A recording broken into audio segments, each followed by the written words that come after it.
Pessoal, boa noite. Professor Gabriel Yazbeck aqui. Dando continuidade então no nosso curso de modelagem de sistemas dinâmicos.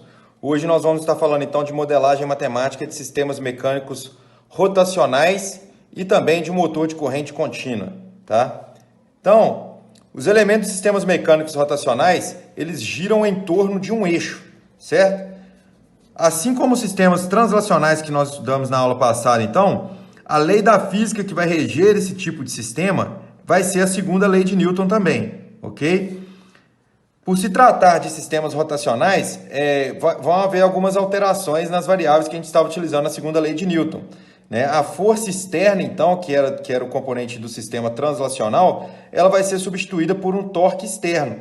E aí a gente pode reescrever a lei de Newton da seguinte forma: que os somatórios dos torques externos é igual ao momento de inércia vezes a derivada segunda do deslocamento angular pelo tempo. Essa é a segunda lei de Newton aplicada a sistemas rotacionais, ok?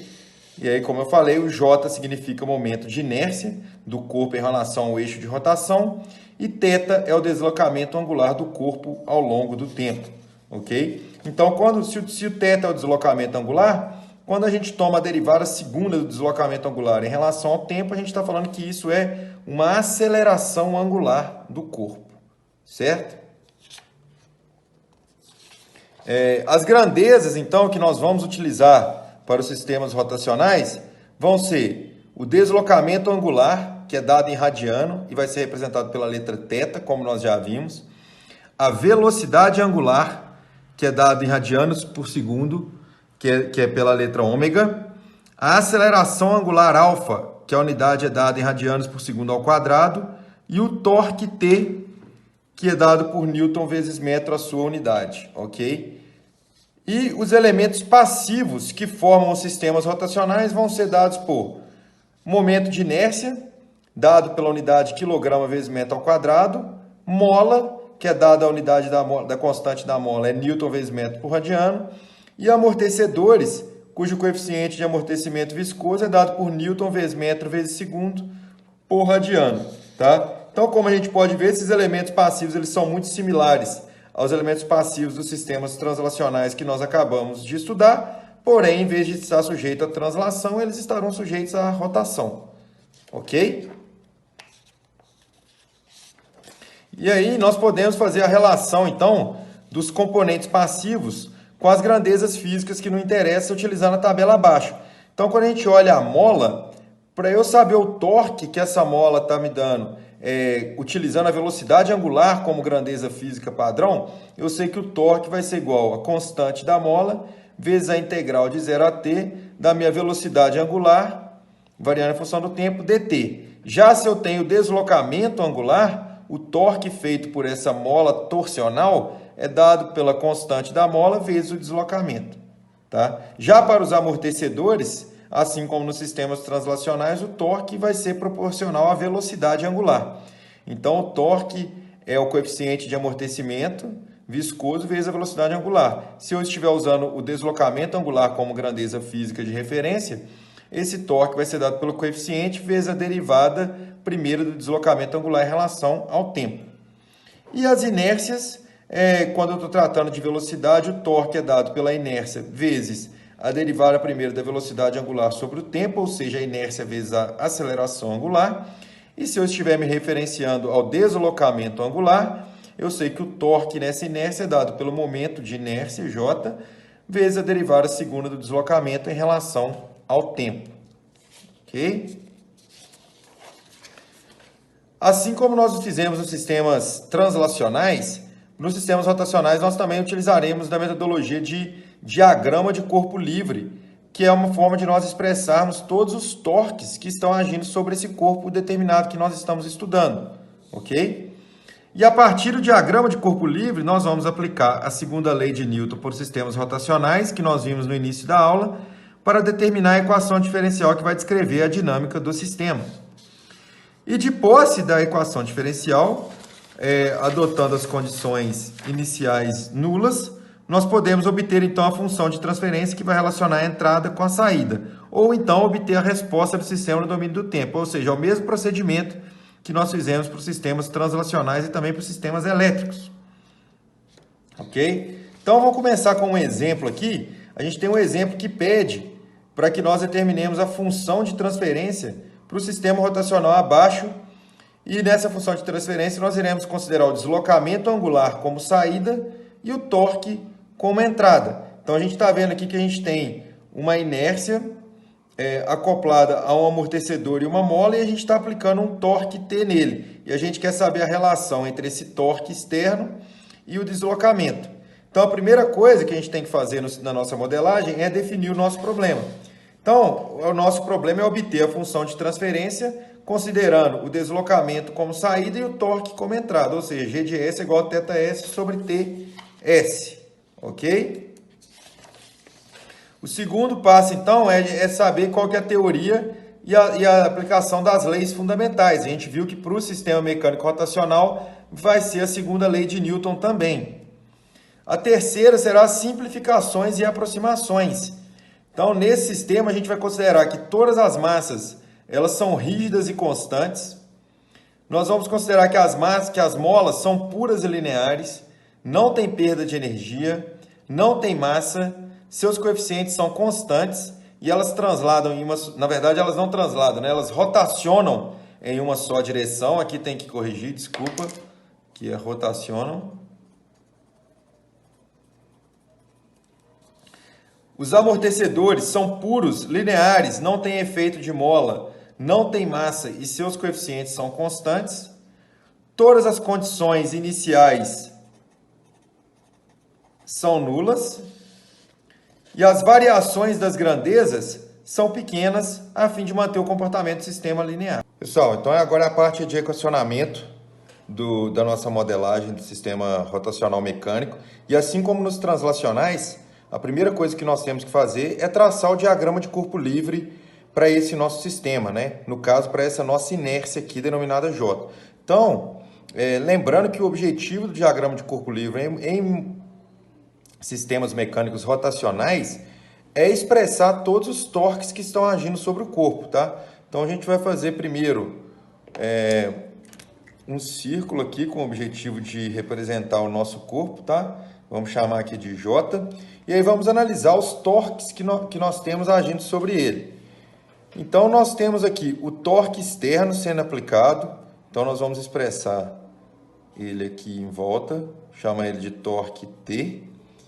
E aí, quando eu tento girar essa inércia, tanto a minha mola quanto o meu amortecedor, eles fazem um torque contrário a isso. No caso da mola, ela vai fazer um torque contrário, que vai ser representado por K vezes θT. Lembrando que eu estou fazendo em função do deslocamento, porque o objetivo da nossa modelagem aqui é a função de transferência do deslocamento pelo torque. Então, nós vamos expressar todos os torques em função do deslocamento.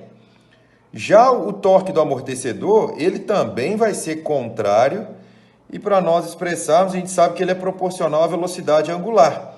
E a velocidade angular é a derivada primeira do deslocamento em relação ao tempo. Então, a gente tem aqui que é o outro torque do amortecedor, que é dado por D vezes dθ de T dt, certo? Proporcional à velocidade angular, que é derivada primeiro do deslocamento angular sobre o tempo. Então, esse aqui é o nosso diagrama de corpo livre.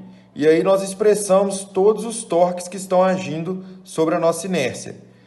Daí a gente pode escrever a segunda lei de Newton aplicada a sistemas rotacionais.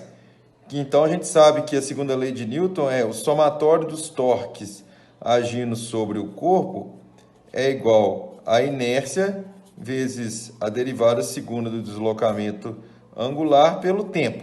Então, quais são os nossos torques agindo? Eu tenho o torque externo, no sentido, eu vou considerar o sentido do torque externo positivo, então eu tenho o torque de resistência feito pela minha mola, dado por K vezes θt, e eu tenho o torque feito pela resistência que o meu amortecedor oferece para o meu movimento rotacional. Isso tudo aqui tem que ser igual a zero, tá? Desculpa, igual a zero não, né? Igual a J d2 θ de dt2, né? Aplicando a lei de Newton, desculpa, né? Se eu falasse igual a zero, nosso sistema estaria em repouso. Então, o somatório dos torques agindo sobre a minha inércia é igual ao valor dessa inércia vezes a aceleração angular, que é dada pela derivada segunda do deslocamento em função do tempo. Tá ok? Então, essa aqui é a nossa equação diferencial. E agora a gente pode aplicar Laplace nesses termos. Então, o torque externo em função de tempo, quando nós aplicamos Laplace, então vamos falar aqui, né? Aplicando Laplace. O meu torque externo, T de T aqui, ele vai virar T de S. E aí eu vou passar todos esses outros termos para o outro lado, tá ok? Então eu vou ter J. Qual que é a transformada de Laplace de d2θ de dt2? Então a gente tem a derivada segunda, que é representado por S ao quadrado. E aí a gente tem o θt que vira θ de S, não é isso? Mas, porque eu estou passando tudo para cá, o torque aqui do amortecedor, ele é dado por D, a derivada na transformada de Laplace você multiplica por S vezes θs. Mais o torque da mola, que vai ser dado por K vezes θs, certo? Agora nós vamos colocar θs em evidência e vai multiplicar pela inércia vezes S ao quadrado, mais o coeficiente de amortecimento aqui vezes S, mais K, certo?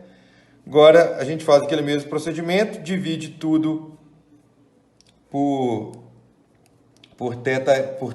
T de S, né? Por exemplo, eu posso fazer isso aqui, que eu não altero o meu resultado. Então, eu tenho aqui 1 é igual a θs sobre T de S, que multiplica J vezes S ao quadrado, mais D vezes S, mais K.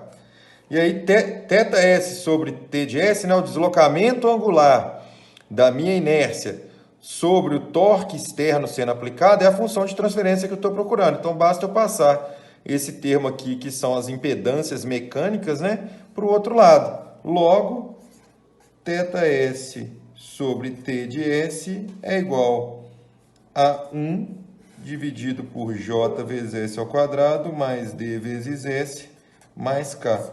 Esse aqui é a nossa função de transferência para o sistema que nós estamos modelando.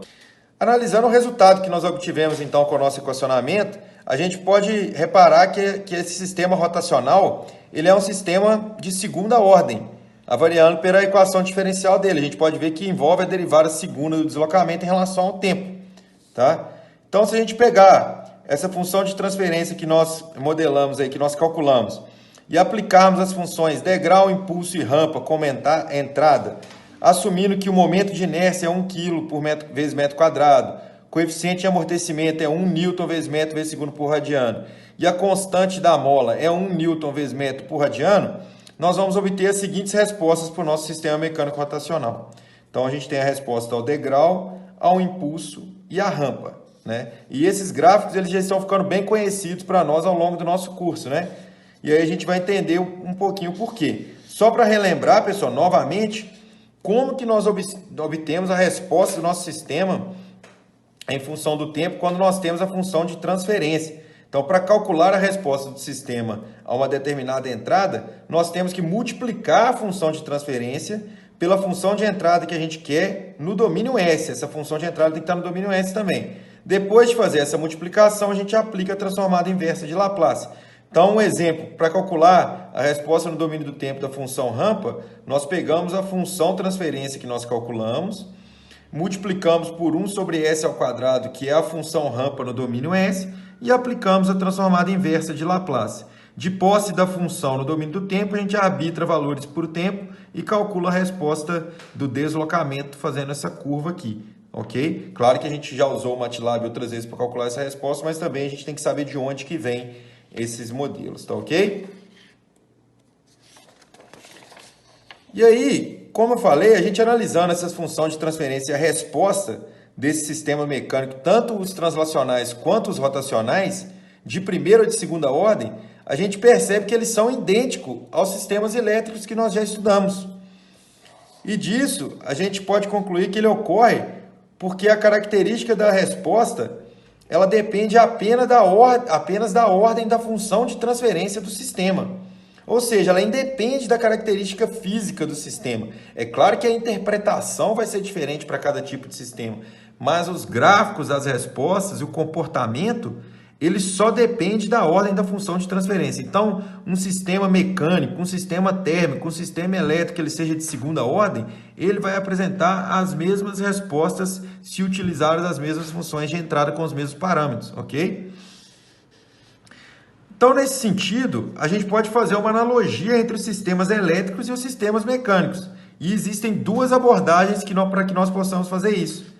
A primeira abordagem é chamada de analogia força-tensão, também conhecida como análogo série. Essa abordagem ela é baseada na lei das malhas dos sistemas elétricos. E a segunda analogia é a analogia força-corrente, que também é conhecida como análogo paralelo, que ela se baseia na lei dos nós. E aí, como que fica essas analogias? A gente pode fazer, então, uma analogia eletromecânica aqui, onde nós temos componentes dos sistemas elétricos, sistemas mecânicos translacionais e sistema mecânico rotacional. Então, olha só que interessante. Na primeira abordagem de analogia força-tensão, a tensão elétrica equivale à força que equivale ao torque. A indutância equivale à massa que equivale ao momento de inércia. A resistência equivale ao coeficiente de atrito viscoso, que equivale ao coeficiente de atrito viscoso também rotacional, né? O inverso da capacitância no sistema elétrico é equivalente ao coeficiente da mola, tanto no rotacional quanto no translacional. A carga elétrica Q é equivalente ao deslocamento, tanto no translacional quanto no rotacional, e a corrente elétrica é equivalente à velocidade dx dt e a velocidade angular dt no sistema rotacional. Se nós utilizarmos da outra abordagem, da analogia força-corrente, nós veremos que a corrente elétrica no sistema elétrico ela é equivalente à força no sistema mecânico e ao torque, que a capacitância é equivalente à massa e ao momento de inércia, que o inverso da resistência no sistema elétrico é equivalente ao coeficiente de atrito nos dois sistemas mecânicos, o inverso da indutância é equivalente ao coeficiente de elasticidade nos dois também sistemas mecânicos, e o fluxo magnético é equivalente ao deslocamento nesses dois sistemas. Pessoal, nós vamos fazer um exemplo, então, cujo objetivo é desenhar um análogo série paralelo do sistema mecânico abaixo aqui. Vale lembrar que esse sistema mecânico aqui é o mesmo que nós acabamos de fazer no exemplo anterior, e para esse sistema a gente sabe que a função de transferência dele, quando a gente considera o deslocamento como saída e o torque como entrada, ela é dada por 1 dividido por Js ao quadrado mais ds mais k, certo? Essa é a função de transferência para esse sistema. Nós estamos querendo fazer o análogo série e o análogo paralelo. Então, analisando aquela tabela que a gente acabou de ver, a gente tem que ver o que é análogo ao deslocamento angular na primeira abordagem. Então, nossa primeira abordagem vai ser o análogo série, ok? Então, desenhando o análogo série.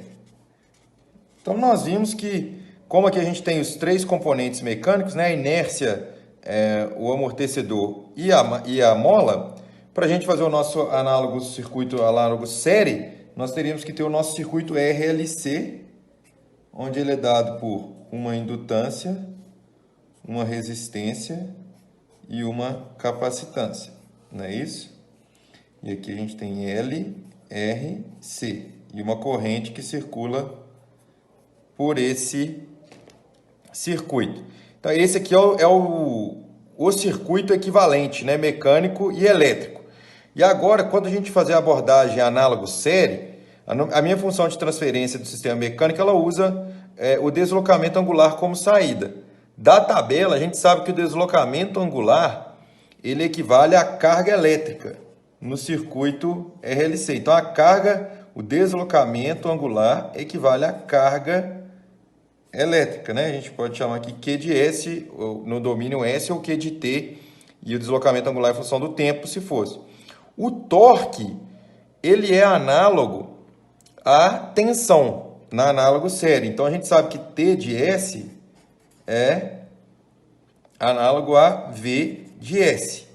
Logo, a função de transferência que nós estamos procurando para o nosso circuito elétrico é dado por Q de S sobre V de S. E aí, então, a gente vai modelar esse nosso circuito RLC. Aplicando a lei das malhas de Kirchhoff, a gente consegue pegar a equação diferencial. Só que agora, nós vamos aplicar a lei das tensões de Kirchhoff considerando a carga em relação à carga elétrica e não à corrente, como a gente está acostumado, exatamente porque a gente quer a função de transferência da carga. Então, se a gente tem aqui, nós vamos ter V de T menos. A gente sabe que a tensão, que a queda de tensão no indutor, quando a gente está usando a corrente, é LDI dt. Mas o que é a carga? O que é a corrente de um circuito? Desculpa. A corrente ela é dada pela derivada da carga dq dt em função do tempo. Então, para a tensão do meu indutor, que na corrente ela é dada por LDI dt, se eu quero ele em função da carga, eu tenho que derivar isso aqui novamente. Então, eu vou ter que é a mesma coisa que é L d2q de t de dt2, não é isso? Porque eu estou expressando em função da carga. A queda de tensão na corrente, a gente sabe que é RI, mas I é dq dt. Então, a gente vai escrever dq dt.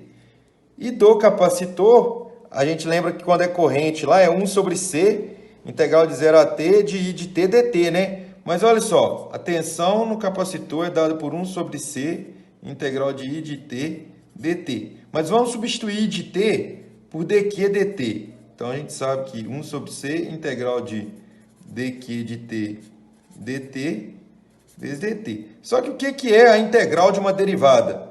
É a própria função. Então, isso daqui é 1 sobre C vezes Q de t.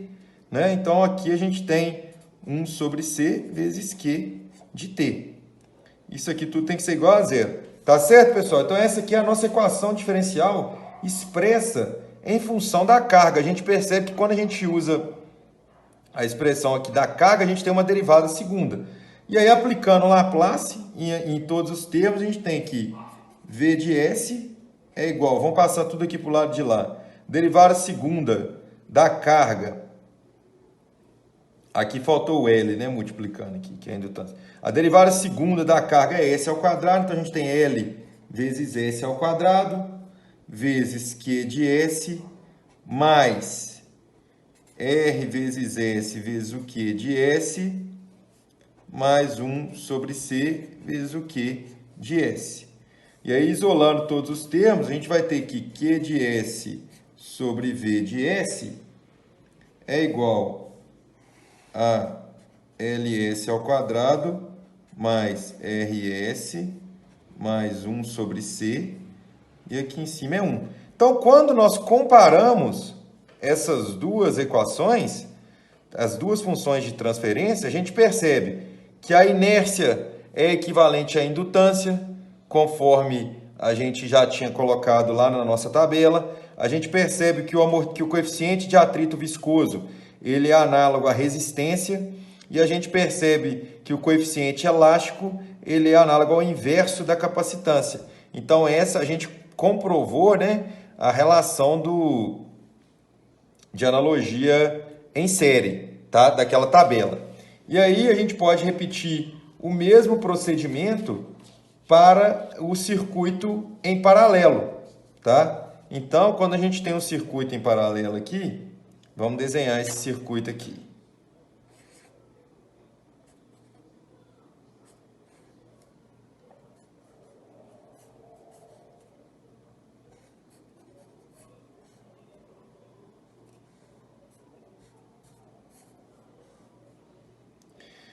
Aqui a gente tem L, R, C e uma fonte de corrente.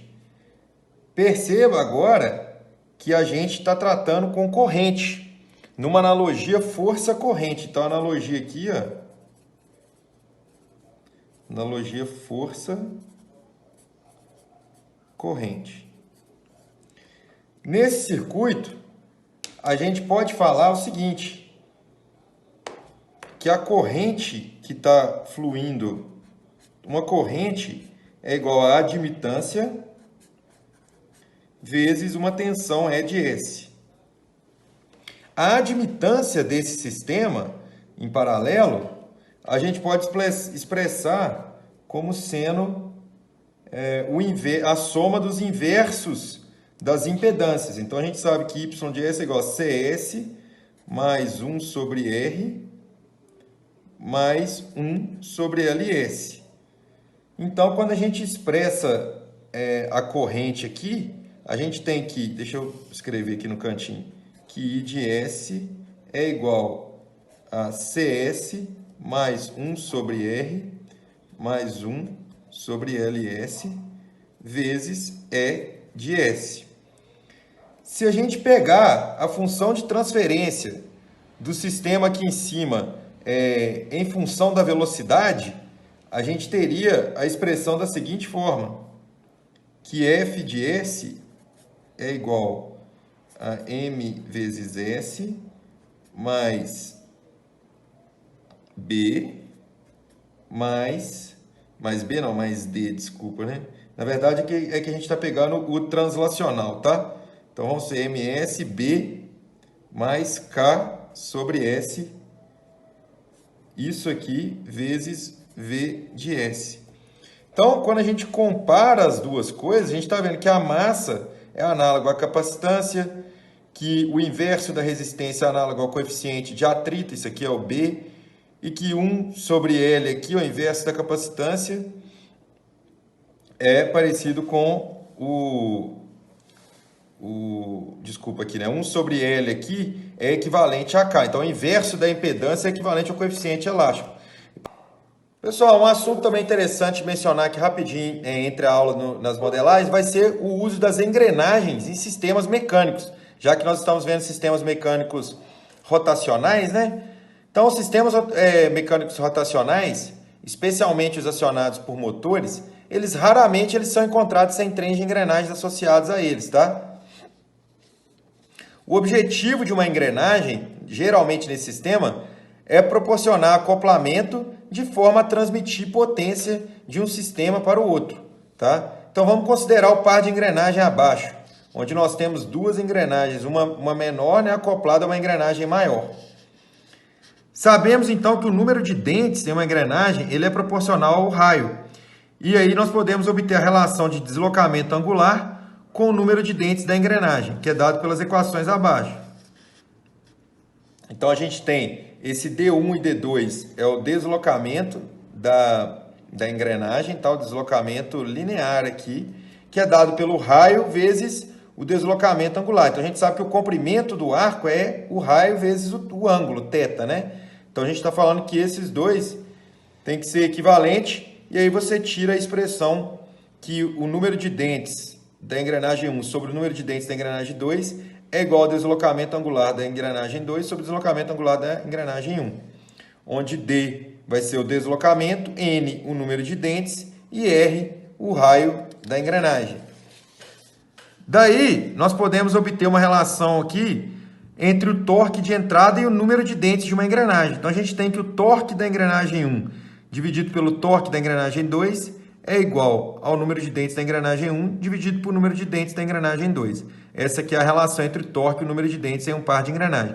Então, quando a gente tem uma engrenagem pequena acoplada a uma engrenagem grande, significa que o torque na engrenagem grande vai ser muito maior do que na engrenagem pequena. Porém, a velocidade de rotação da engrenagem pequena vai ser maior do que o da engrenagem grande. Essa que é a relação de torque entre as engrenagens, ok? Era só para passar um pouquinho sobre o assunto de engrenagens e agora nós vamos ver um pouco sobre sistemas eletromecânicos, que seria a união dos sistemas elétricos e mecânicos que nós estudamos até aqui. Então, os sistemas eletromecânicos, eles são dispositivos que eles convertem energia elétrica em mecânica, ou vice-versa. E aí a gente pode citar motores, geradores, alto-falante, controle de robôs, etc., né? Nós iremos, então, obter a função de transferência para um tipo particular de sistema eletromecânico. Vai ser o servomotor de corrente contínua controlado pela armadura. E esse tipo de sistema eletromecânico ele é expressado pelo diagrama aqui abaixo, né? Onde a gente tem a parte elétrica que controla a armadura e a parte mecânica sendo acionada por esse motor elétrico. Tá certo? Em um motor de corrente contínua, então, a gente tem um campo magnético que ele é gerado por ímãs estacionários, ímãs permanentes estacionários, certo? Um circuito rotativo, que é chamado de armadura, por meio do qual circula uma corrente, que a gente vai chamar de IA de T, passa ortogonalmente por esse campo magnético e aí vai ser submetido a uma força que é dada pela equação F é igual a BL e A de T. E o que significa cada termo dessa equação? B é a intensidade do campo magnético. L vai ser o comprimento do condutor, tá? E A de T a gente já viu que é a corrente circulando na armadura. Assim, então, por se tratar de um movimento giratório, a gente pode relacionar essa força, que é dada pela equação 1, com o torque resultante que vai girar o rotor do motor. E essa expressão é dada. O torque é uma constante K1 vezes a corrente que está circulando na armadura, certo? Outro fenômeno que ocorre nesse motor, também em decorrência das leis eletromagnéticas, vamos dizer assim, é quando um condutor se move ortogonalmente a um campo magnético e vai gerar uma diferença de tensão entre os terminais do condutor. E aí a gente tem a equação E igual a BLV, onde E seria essa diferença de tensão entre os terminais e V a velocidade do condutor perpendicular ao campo magnético, ok? Uma vez, então, que a armadura que conduz a corrente elétrica girando em um campo magnético, a sua tensão vai ser proporcional à velocidade. E aí vai ser dada por... A tensão aqui, então, gerada pelo campo eletromagnético é dada por uma constante vezes a velocidade do rotor, que é dada por dθ dt. Né? Pessoal, agora que nós vimos alguns dos fenômenos físicos envolvidos aí no funcionamento do nosso servomotor de corrente contínua controlado pela armadura, é hora de nós modelarmos esse nosso sistema eletromecânico. Para isso, nós vamos começar modelando a parte elétrica do sistema, escrevendo a equação diferencial para esse circuito, né? Então, como que é a parte elétrica que a gente está modelando? Ela contém um indutor, que a gente tem como indutância LA, uma resistência RA, que vai acionar esse motor. Esse motor ele gera uma força contra-eletromotriz chamada EA de T, e a gente está aplicando uma tensão sobre esse circuito chamado VA de T, né? Então, esse aqui é a parte elétrica do nosso sistema eletromecânico, né? E aí a gente vai escrever a equação diferencial para ele. Aqui a gente tem uma corrente IA de T. Então, a equação diferencial para esse cara vai ser VA de T menos DIA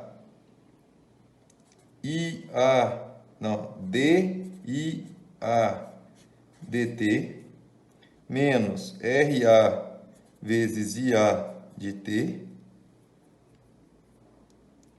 menos EA de T é igual a zero.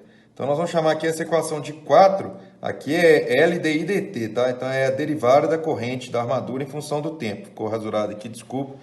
Essa aqui, então, é a equação diferencial do nosso sistema elétrico.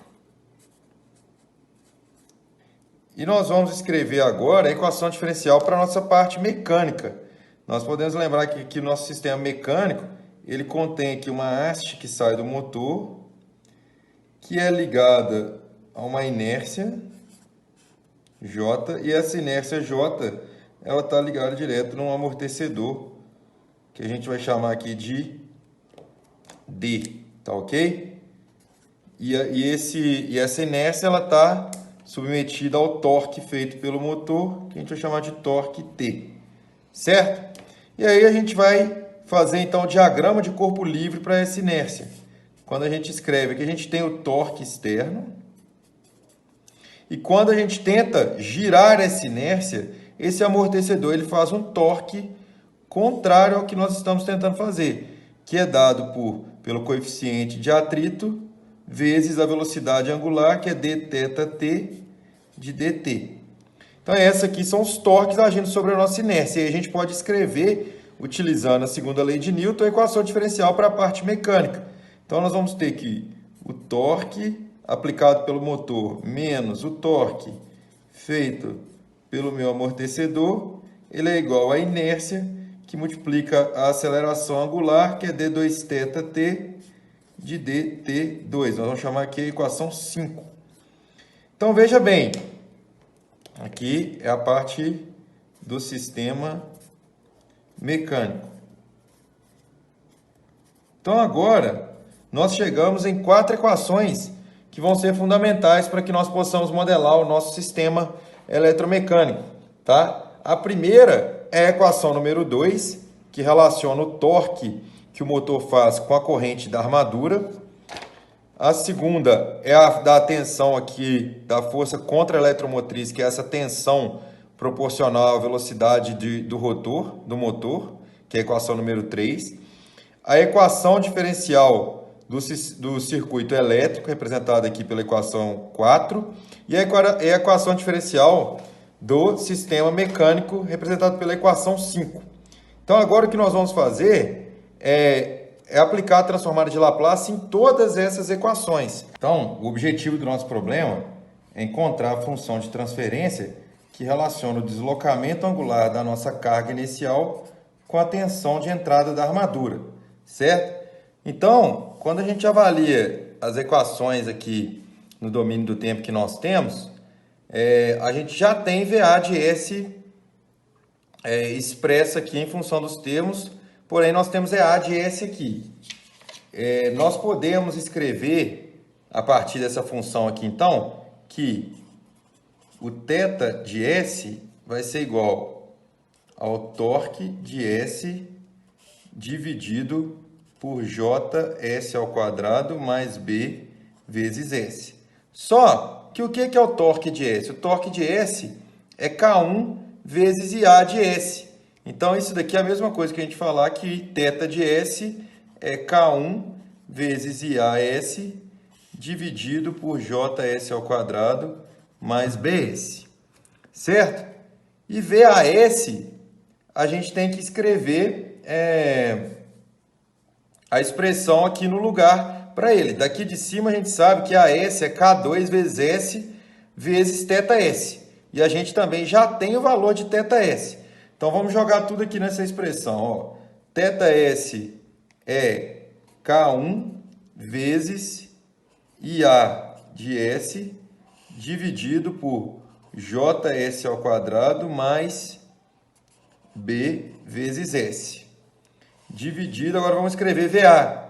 VA é LA vezes S, aqui, estou escrevendo a equação 4. LA vezes S vezes IA de S mais RA vezes IA de S mais EA de S. EA de S é K2S θS. Mas θS a gente já expressou ele de outra forma. Então vai ser K2 vezes S vezes θS, que é dado por essa expressão aqui, que é o mesmo denominador. Então vai ser K1 vezes IA de S dividido por JS ao quadrado mais BS. Certo? Então, o que a gente pode reparar, a primeira coisa, que todos os termos aqui têm IAS. Então, a gente pode cortar a corrente da armadura. Certo? A gente pode simplificar esse valor aqui. Outra coisa que nós vamos fazer é colocar JS ao quadrado mais BS como o mínimo múltiplo comum do denominador. Então, a gente vai escrever que G de S é igual a K1 dividido por JS ao quadrado mais B vezes S, dividido por... Como eu estou pondo JS ao quadrado mais BS em evidência, eu tenho que multiplicar os termos do denominador que não estão sobre ele. Então, eu vou ter aqui, ó, JS ao quadrado mais BS vai multiplicar LA vezes S mais RA, ok? Esse aqui é o termo do denominador, mais K2 vezes K1 vezes S. Tudo isso aqui dividido por JS ao quadrado mais B vezes S. Então, agora eu posso simplificar, porque a gente vai multiplicar pelo inverso, certo? Esse aqui iria para o numerador.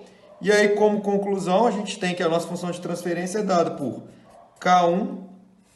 E aí, fazendo algumas manipulações aqui algébricas, a gente vai colocar o S em evidência, porque ele tem S em todos os lugares multiplicando aqui.